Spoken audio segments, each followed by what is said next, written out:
ISF, we are back at the legal offices of Demesman and Dover. Of course, you guys are our trusted legal advisor, and specifically joining us once again today, Cam and Hunter. Welcome back to the show. Thanks for having us. It's great to see you. Great to see you too. Now, we always love talking about great topics. Today, we are breaking down the charges and what exactly they mean. So, Hunter, let's kick it off with you here. Tell us the difference between misdemeanors and felonies. So the simple answer is misdemeanors are what people might consider a lower classification of crime, meaning it's generally less serious. A felony is considered the more serious crimes, things like involving homicide. But when you get more into the weeds of what's really going on between the difference between a misdemeanor and a felony, you find out that there are plenty of reasons why misdemeanors are just as serious as a felony in many cases. Plenty of judges are not afraid to sentence people to jail time for misdemeanors. And many of the first-degree misdemeanors hold up to a 364-day penalty in jail that the judge could actually incarcerate you on.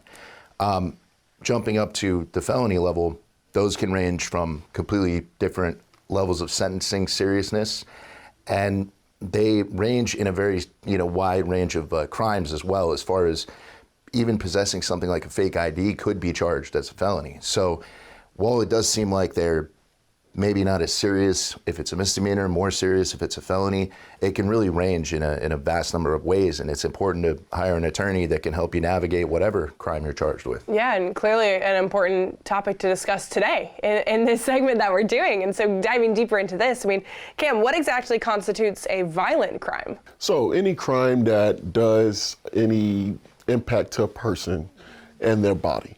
It doesn't have to be by your own fist. It could be by a stick. If you hurl a stick at someone and it hurts them, that's a violent crime. Obviously a knife, anything that is a weapon that you would expect to do any type of harm, that would be a violent crime. But battery, you can actually touch someone and you could be labeled as a violent criminal offender. Just by punching them, it doesn't have to have significant harm or any bruising or any of the sort. It just has to be a touching of a person and you could get labeled as a violent criminal offender. How about white collar crimes? That's a term we hear a lot as well. Sure, I think you see it a lot in movies and things that have to do with the stock market and stuff like that. I think kind of contrary to what Cam was talking about with violent crime, white collar crime is almost the opposite. As far as, it involves things that have to do with more paperwork, things like fraud or embezzlement, misallocation of funds, sort of anything that's maybe paperwork stealing, that sort of thing. It's theft through paperwork. And out of everything we've discussed today, is there anything you can do if you happen to be charged with any of these crimes? Remain silent and get in touch with an attorney. The reason is because anything you say can and will be used against you in court. Now, anything your attorney says is not really going to be used against you, so please remain silent and give us a call at 866-954-MORE. That's 866-954-6673. Guys, great information as always. Thanks so much for hopping on to ISF. No problem. It's always good to be here.